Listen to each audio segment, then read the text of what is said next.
आरुषि सबरवाल, सुभाष नगर जम्मू की बेटी, सुभाष नगर की नहीं बल्कि जम्मू कश्मीर के घर घर की बेटी आरुषि सबरवाल हमारे साथ मौजूद है। बहुत बहुत शुक्रिया आपका। My rank is 13 and this is my second attempt and my first interview. और इसकी प्रेपरेशन मैंने अपनी ग्रेजुएशन अपनी बैचलर्स ऑफ इंजीनियरिंग के बाद शुरू कर दी थी। बिस्मिल्लाहिर्रहमानिर्रहीम, अस्सलामु अलैकुम। जम्मू कश्मीर के लाखों देखने वाले आपको सबसे पहले प्यार भरा सलाम, आदाब। और सबसे बड़ी बात यह है कि आज मुबारकबादी का दिन है। आज अतराफ व अकनाफ चारों तरफ से मुबारकबादियां दी जा रही हैं, खासकर उन कैंडिडेट्स को, उन नौजवानों को जिन्होंने Jammu Kashmir civil service examinations में न सिर्फ अपनी फैमिलीज का सर फख्र से ऊंचा किया बल्कि हमारे आने वाले अफसरान, हमारा निज़ाम संभालने वाले, खासकर गरीबों के साथ, कमज़ोर लोग जो हैं उनके साथ, मजलूमों के साथ खड़ा होने के लिए उन्होंने वो एग्ज़ाम पास किया आज, जिस एग्ज़ाम के ज़रिए ये सर्व भी करेंगे और साथ ही साथ इस निज़ाम को चलाएंगे भी।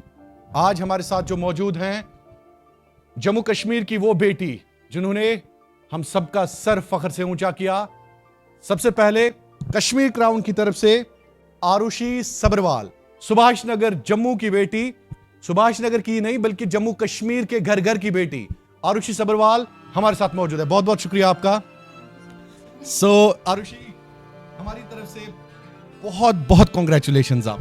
Thank you so much sir. सबसे पहले ये बता दीजिए, जो क्वेश्चन आप एक्सपेक्ट कर रहे हैं हमसे वो ये है, कैसा लग रहा है? बहुत अच्छा लग रहा है और मुझे तो विश्वास ही नहीं हो रहा क्योंकि रिजल्ट बहुत जल्दी आए हैं। हमें उम्मीद थी कि रिजल्ट्स को अभी कुछ समय लग सकता है, लेकिन JKPSC ने काफ़ी अच्छा काम किया और रिजल्ट्स जो हैं within I would say within a day निकाला है। So I am very much happy, my family is very much happy now. तो चेहरे से भी लग रहा है, आपके चेहरे से बड़ा हमें एक पुरस्कून माहौल आपके चेहरे पर है, क्योंकि जिस तरह से आपने मेहनत की होगी, जिस तरह से आपने दिन रात एक किया होगा, मिडनाइट ऑयल जो है वो बर्न किया है, तो ऑब्वियसली ये बता दीजिए हमें कि आपका रैंक क्या है, कैसे आपने अपने आप को प्रिपेयर किया इतने बड़े एग्जाम के लिए, फिर कैसे आपने ये अचीव किया ये टारगेट। बड़ा मुश्किल काम है। जो लोग आपको देख रहे हैं, लाखों की तादाद में इस वक्त नौजवान आपको दे रहे हैं जो एग्जाम्स के लिए प्रिपेयर कर रहे हैं, थोड़ा सा तफसीलन हमें बता दीजिए। Yes sir. So my rank is 13 and this is my second attempt and my first interview. और इसकी प्रेपरेशन मैंने अपनी ग्रेजुएशन अपनी बैचलर्स ऑफ इंजीनियरिंग के बाद शुरू कर दी थी। इनफैक्ट ग्रेजुएशन के लास्ट ईयर में ही शुरू कर दी थी। तो उसके बाद जो है मैं अपने सीनियर से बात करती थी, टीचर से, और उन्हीं से जो है सीख कर जो है आई क्लियर दिस एग्जामिनेशन। और मुझे लगता है इस एग्ज़ाम को क्लियर करने के लिए ये बहुत इंपॉर्टेंट चीज़ है कि आपको एग्ज़ाम क्यों क्लियर करना है उसका वाई बिल्कुल पता होना चाहिए। So I think a student must focus on why he or she wants to become a civil servant. बिल्कुल, ये तो बड़ा अजीब मुझे भी लग रहा है कि आप इंजीनियर, वाकई engineers, doctors, they have dream to serve their people in terms of bigger responsibilities. But ये बता दीजिए कि आपने बीटेक करके फिर सिविल सर्विसेज, जैसे आपने कहा कि एक स्टूडेंट को पता होना चाहिए व्हाई शी और he is going to crack this exam, तो क्या था? मैं कहूँगी वाई का कारण तो मुझे पहले नहीं पता था, और लेकिन वाई का कारण मुझे सर्विसेज में आने के बाद पता चला। आई थिंक मे बी शायद कुछ एक आध साल पहले मुझे रियलाइज़ हुआ कि मैं आखिर ये क्यों बनना चाहती हूँ। तो पहले मे बी शायद मेरी मदर की तरफ से एक झुकाव था इस सर्विस की तरफ, तो मैं काफ़ी अट्रैक्टेड थी सर्विस के लिए। लेकिन वाई का रीज़न मुझे रिसेंटली अभी पता चला है, एंड आई थिंक वो एक बहुत सीक्रेट है और मैं अपने तक ही रखना चाहती हूँ। कब पता चला? I mean, after cracking exam or before that your goals were? I think maybe when I faced so much of failures in the civil services in UPSC. Is it so? Yeah. So like I could not clear for 3 times. So then I want to go again and again? Yeah. So I think that thing made me realize that now I really want to do it because this is something which is actually doable and I can do it. So मुझे Y का reason तब मिल गया failures के साथ। इसमें तो एक बड़ा सबक है। आपने ये कहा कि मुझे तो कामयाब सिर्फ फेलियर्स ने किया। बिल्कुल बिल्कुल, फेलियर्स की वजह से ही आप कामयाब हो गए? हाँ जी बिल्कुल, otherwise it would have been impossible. I think बिल्कुल, मुझे लगता है कि अगर शायद मुझे ये चीज़ पहले मिल जाती तो मुझे वाई नहीं मिल पाता इसके लिए। तो आज मुझे वाई मिल पाया because of all the failures, so I would like to thank all the failures which I had seen. So nice, so nice. ये एक इंस्पिरेशनल कोट है यहाँ पे। ये हमारी केस ऑफिसर का एक इंस्पिरेशनल कोट है कि अगर मुझे किसी ने कामयाबी की तरफ लिया, अगर इनको किसी ने मजबूर किया, मजबूत बनाया कामयाबी की तरफ, तो वो ये फेलियर है। इसलिए जिंदगी में आपका फेल होना भी बड़ा इंपॉर्टेंट है, बड़ा इंपॉर्टेंट है। Arushi, let's move ahead. ये बता दीजिए कि आपने मदर का जिक्र किया और पेरेंट्स को हम we can't return the love, we can't return the वो पेन जो उनके दिल में होती है एक बच्चों के लिए, बच्चों के साथ साथ हर बच्चे के लिए। तो योर मदर, अपने पेरेंट्स के बारे में बता दीजिए। आपने मदर का नाम लिया और पापा को नाराज मत करिएगा प्लीज। तो मैं यही कहूँगी कि मेरी मदर जो थे शायद मैं 5th या 6th स्टैंडर्ड में थी जब मेरी मदर ने मुझे फर्स्ट टाइम इंट्रोड्यूस कराया सिविल सर्विसेज के नाम से। तो जी हाँ, तो अक्सर लोग ऐसे मुझे आईपीएस की तरफ, पुलिस की तरफ काफ़ी झुकाव था। तो बचपन से था कि मुझे पुलिस में जाना है, लेकिन ये नहीं पता था कि करना कैसे है, कि क्या चीज़ की जाए, क्योंकि मुझे साइंस में इंटरेस्ट था, तो मुझे इन सब्जेक्ट्स के बारे में इतनी नॉलेज नहीं थी। तो लेकिन जो मेरे पापा थे, मैं कहूँगी कि वो हमेशा मुझे फेलियर के कोट्स के बारे में बहुत बताते रहते थे। Is it so कि फेलियर्स के बारे में हमेशा बताते? यस, सो मैं हमेशा क्वेश्चन करती थी कि आपको मुझे सक्सेस के कोट्स बताने चाहिए, आप फेलियर के कोट्स क्यों बताते हैं, क्योंकि मुझे समझ नहीं आता था उस वक्त कि what is the exact need of all these quotes. But finally in दोनों की सपोर्ट की वजह से जब इतने बिल्कुल जब फेलियर्स हुए, तो मुझे एक्चुअली पापा के फेलियर के कोट्स का मतलब उस टाइम समझ आया। बिल्कुल। सो मैं यही कहूँगी कि मदर ने इनिशिएट किया और फादर ने बिल्कुल सपोर्ट किया और आगे बिल्कुल बढ़ने की मोटिवेशन दी। तो दोनों का एक बहुत ही, मैं कहूँगी, अहम रोल रहा मेरी पूरी जर्नी की तरफ। Do you think Aarushi, now you are into services, civil services, Allah आपको, भगवान आपको तरक्की दे, और तरक्की यही होती है कि जब अपने लोगों की खिदमत अच्छे से की जाए। We wish you all the best. ये बता दीजिए कि जहाँ तक आपने पेरेंट्स की बात की, तो क्या आपको लग रहा है कि वाकई फैमिली का एक बनता है रोल किसी की लाइफ को सुधारने के लिए, संवारने के लिए, या बड़े एक टारगेट या गोल पे ले जाने के लिए? बिल्कुल, मैं कहूँगी कि फैमिली का सबसे अहम रोल है। कैसे do you want to elaborate it?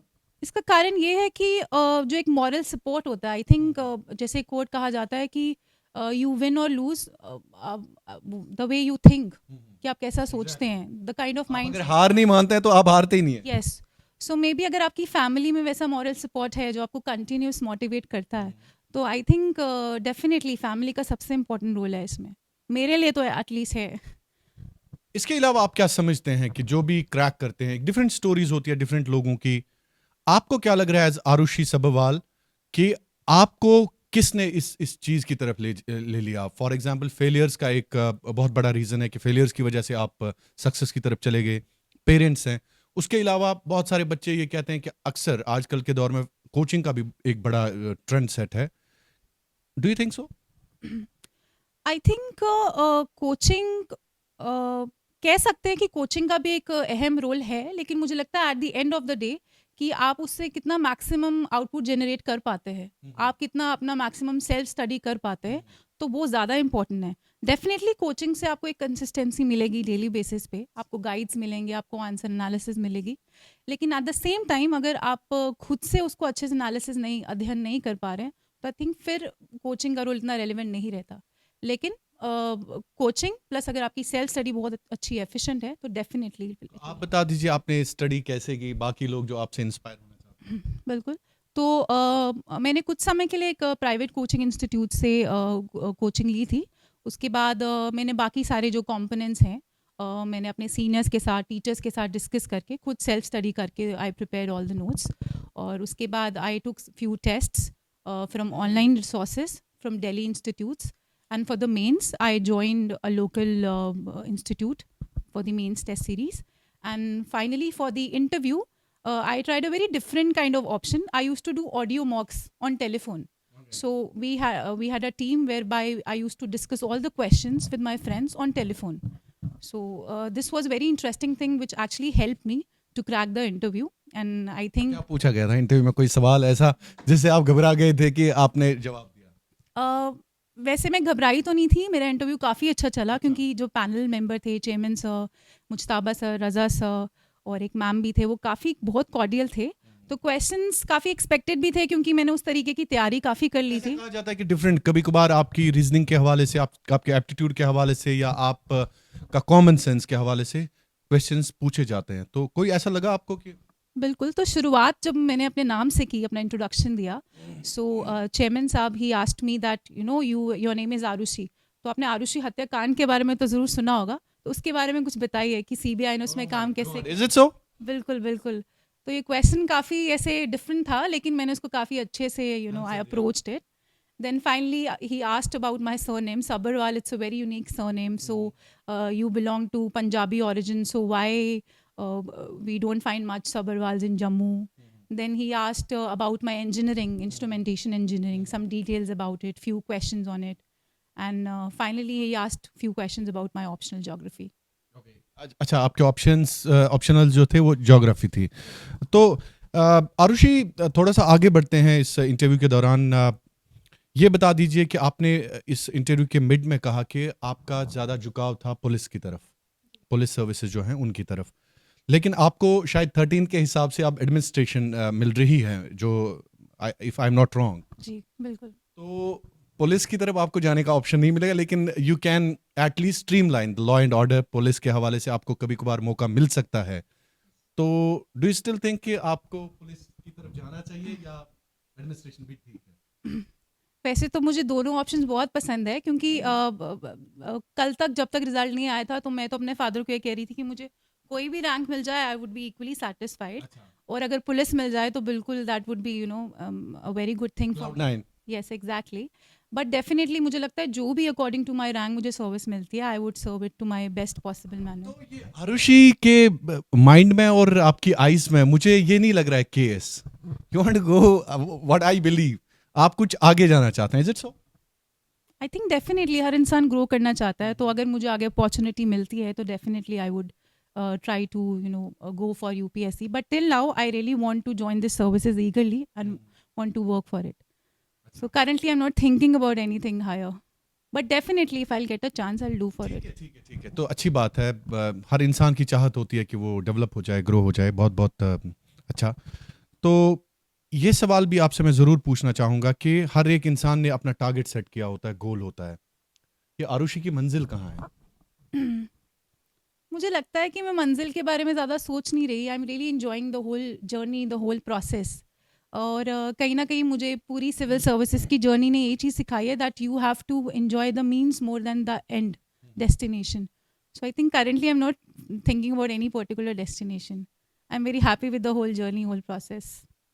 ठीक है, आपने अपनी लाइफ एज स्टूडेंट गुजारी है आज तक, जम्मू कश्मीर के मुख्तलिफ इलाकों का भी आपने गया होगा, मतलब आई मीन से जम्मू भी, कश्मीर भी।